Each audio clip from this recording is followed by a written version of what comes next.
Hi there everyone, welcome to my channel. So in this video we will talk about what is Visual Studio. Before we start, I would like to say thank you so much to all my viewers, silent viewers, and supporters in my channel. Thank you for watching my videos. If you are new to my channel and then you like this video, please hit the like button. Don't forget to share and please support my channel guys if you're new by clicking the subscribe button. So let's begin. What is Visual Studio? Visual Studio is an integrated development environment or IDE from Microsoft. It is used to develop computer programs including websites, web apps, web services, and mobile apps. Visual Studio uses Microsoft software development platforms such as Windows API, Windows Forms, Windows Presentation Foundation, Windows Store, and Microsoft Silverlight. It can produce both native code and managed code.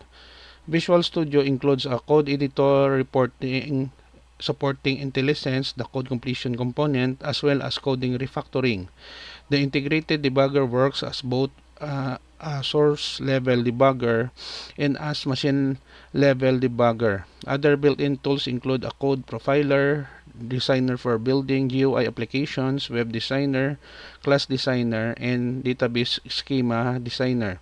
It accepts plugins that expands the functionality at almost every level, including adding support for source control like Subversion and Get, and adding new tool sets like editors and visual designers for domain-specific languages or tool sets for other aspects of the software development lifecycle, like the Azure DevOps Client Theme Explorer. Visual Studio supports 36 different programming languages and allows the code editor and debugger to support to varying degrees nearly any programming language, provided a language-specific service exists. Built-in languages include C, C++, C++, CLI, Sharp, JavaScript, TypeScript, XML, XLT, XML, and CSS. Support for other languages such as Python, Ruby, Node.js, and M, among others, is available via plugins. Java and J Sharp were supported in the past.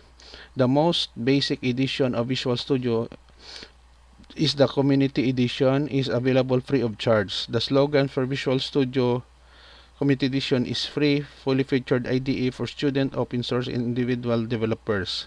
As of January 10, 2023, Visual Studio 2022 is the current production-ready version. Visual Studio 2013, 2015, and 2017 are on extended support, while 2019 is on mainstream support. Okay guys, so this is the end of my presentation, what is Visual Studio is all about. Thank you so much for watching. Don't forget to like, share, and please support my channel guys if you're new by clicking the subscribe button. See you in the next video tutorial guys. This is your friend Jake saying bye bye for now.